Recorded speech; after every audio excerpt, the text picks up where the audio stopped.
최대 속도 마하 1월 8일에 저피탐 설계 공대공 미사일, 합동직격탄 등 다량 무장. 가까운 미래의 영공 방어의 핵심이 될 차세대 한국형 전투기의 실물 모형이 운용 가능한 무기체계 등과 함께 처음으로 공개됐다. 14일 경기 성남 서울공항에서 열린 서울국제항공우주 및 방위산업 전시회 프레스데이를 통해서다.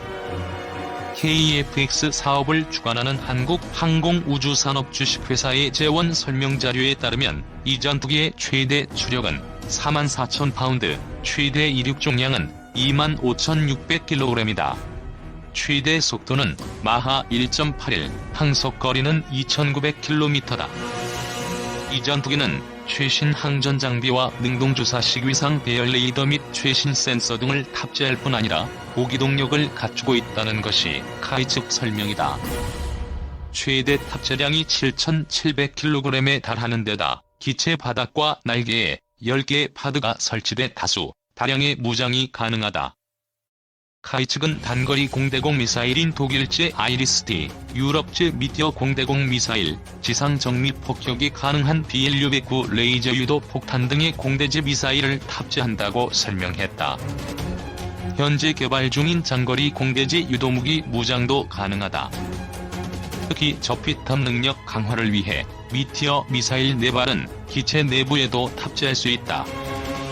카이 측은 설명자료에서 한국 공군 전력 유지 및 미래 전장 운용 능력을 갖춘 항공기로 향상된 생존 확률과 협동작전, 후속 지원 시스템, 공중우세 확보 및 지해상 정밀 타격 수행이 가능한 다목적 전투기라고 의미를 부여했다. 이날 공개된 KF-X 외형은 미국산 F-35E 스텔스 전투기와 비슷했다. 카이 관계자는 이에 대해 F-35A는 5세대 전투기에 속하지만 KF-X는 4.5세대 전투기라며 F-35A보다 운영비용이 절반가량 적게 들고 기동능력이 더욱 우수하다는 장점이 있다고 설명했다. KF-X 운영비용은 현재 공군의 F-15K와 비슷한 수준일 것으로 추정했다. 카이 측은 5세대 전투기와 비교해 상대적으로 떨어지는 저피탐 능력에 대해서는 개발이 완료된 이후에도 계속 강화해 나간다는 방침이다. 개발비만 총 8조 8,304억 원이 투입되는 KF-X 사업은 2016년 1월 개발이 시작돼 2018년 6월 기본 설계가 완료됐다. 현재 세부적인 하드웨어와 소프트웨어의 상세 설계가 마무리되고 부품 제작이 진행 중이다. CJ 1호기는 2021년 상반기에 출고된다. 이어 2022년 상반기 초도 비행시험을 시작해 2026년까지 개발이 완료될 예정이다. KF-X는 부품 국산화 등을 고려해 초도 생산 물량은 일단 6대를 제작한다.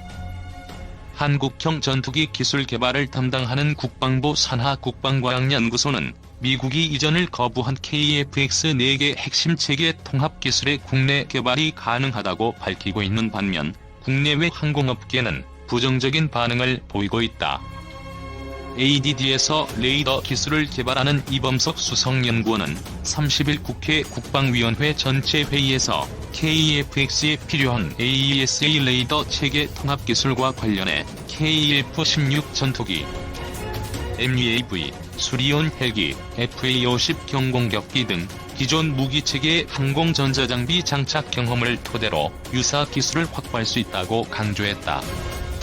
미국 정부는 지난 4월 AESA 레이더와 IRST, EOTGP, RF 제모 등 핵심 장비를 각각 전투기 운영체계에 통합하는 4개 체계 통합 기술 이전을 거부했다. 이 연구원은 국산 경공격기인 FA-50 개발 과정에서 이스라엘제 기계식 레이더를 운영체계에 통합하는 데 필요한 소프트웨어를 한국 항공우주산업과 미국 록히드 마틴이 공동 개발한 점에 주목했다. 이들 무기체계는 KF-X와는 여러 면에서 다르지만 체계 통합 기술의 알고리즘은 같기 때문에 일부 소스 코드만 확보하면 AESA 레이더 체계 통합 기술의 국내 개발도 가능하다고 이범석 연구원은 밝혔다. ADD는 4개 핵심 기술 가운데 AESA 레이더와 IRST 체계 통합 기술은 국내 개발을 추진하되 KEFX 사업의 위험을 최소화하기 위해 영국, 이스라엘, 스웨덴 등 3개국과 부분적으로 기술 협력을 하는 방안을 검토 중이다. 나머지 기술은 국내 개발 가능성이 충분하다는 것이 ADD의 입장이다. ADD는 이번 국방위 회의에서 AESA 레이더를 비롯한 4개 핵심 장비의 국내 개발 계획도 설명했다. 2019년 11월까지인 AESA 레이더 시험 개발 1단계에서 공대공 운용 모드를 설계하고 시험 개발 2단계인 2017에서 2021년에는 공대지, 공대해 운용 모드 설계를 완료하겠다는 것이다. ADD는 애초 AESA 레이더 시험 개발 2단계 기간을 2020에서 2024년으로 잡았으나 최근 1단계와 병렬적으로 추진하는 방식을 통해 3년 앞당기기로 했다. 하지만 국내외 항공업계에서는 사실상 불가능한 사업이라고 보고 있다.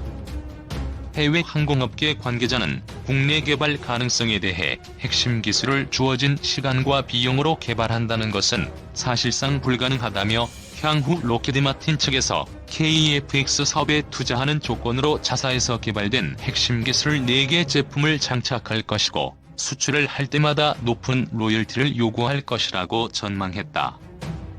또 다른 해외업계 관계자는 유럽의 경우 레이더 개발비와 별도로 체계 통합기술 개발비만 2조 원을 쏟아부었고 개량 사업에 27년이란 시간이 필요했다며 주어진 시간도 촉박하지만 자체 개발 비용이 늘어나 결국 수출에도 타격을 받을 것이라고 우려했다. 그는 또 KEFX 전투기 개발이 완료되더라도 수출 예상 시점은 15년 후인데 그때가 되면 무인기 전투기 시대가 도래해 KEFX 전투기 수출 시장은 상당히 제한적일 것이라고 고집었다. 특히 한 항공 전문가는 핵심 기술을 개발하면 미국 측에서 결국 인증을 해줘야 하는데 F-35를 팔아야 하는 미국 측에서 인증을 쉽게 해주지 않을 것이라며 비용만 올라가 수출 전망은 더 어두워질 것이라고 설명했다. KEFX 사업이 지난 28일 정부와 한국항공우주산업이 체계개발 본계약을 체결하면 건군 이래 최대 연구개발 사업인 한국형 전투기 개발에 착수하게 됐다. KEFX 사업은 지난 2002년 KF-16급 성능을 내는 ROC를 바탕으로 한국형 전투기 국내 주도 개발 목표로 소요 제기됐다.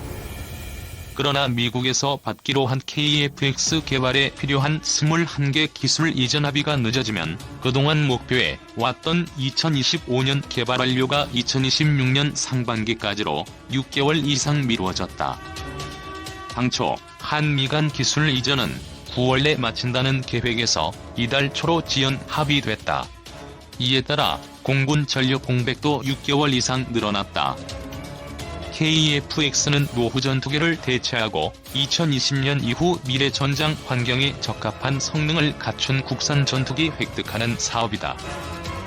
공군은 오는 2019년까지 F-5 전투기는 절반에 해당하는 80대를, F-4 전투기는 60대 전량을 도태시킬 예정이다.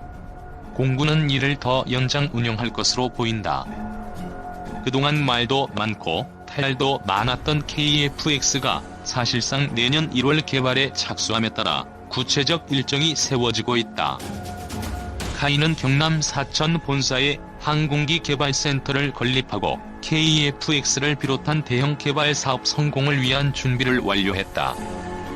항공기 개발센터 건립을 통해 카이는 항공기 설계, 항공전자, 비행저, 위성 무인기 시험 인프라 등 주요 개발 시설과 자원을 통합해 개발 환경의 효율성을 극대화시킬 계획이다.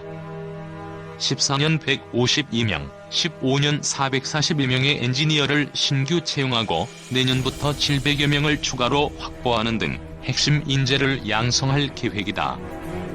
또 2016년 내 인도네시아에 890억 원의 투자금이 연부액 형태로 유입된다.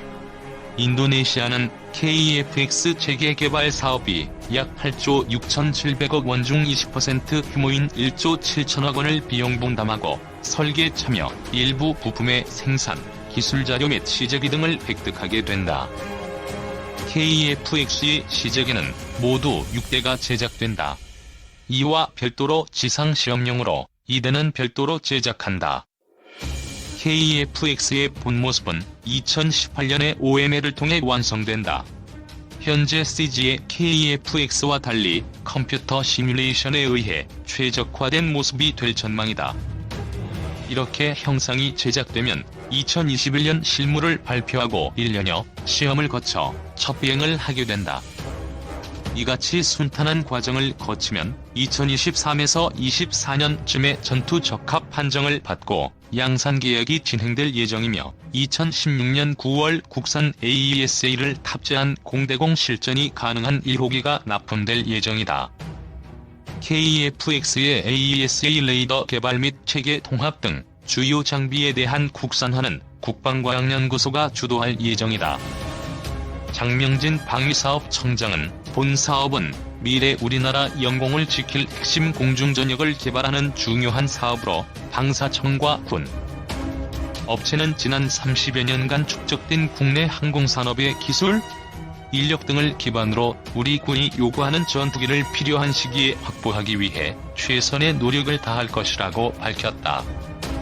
하이 관계자는 KEFX 사업이 본격 착수됨에 따라 공군의 노후기 대체와 함께 해외 직구매에 의존한 전투기의 자체 개발로 운용 유지비 절감과 가동률 제고를 기대하게 됐고, 첨단 무기체계의 자주적 군사력 건설을 도모하는 획기적인 전기가 될 것이라고 말했다.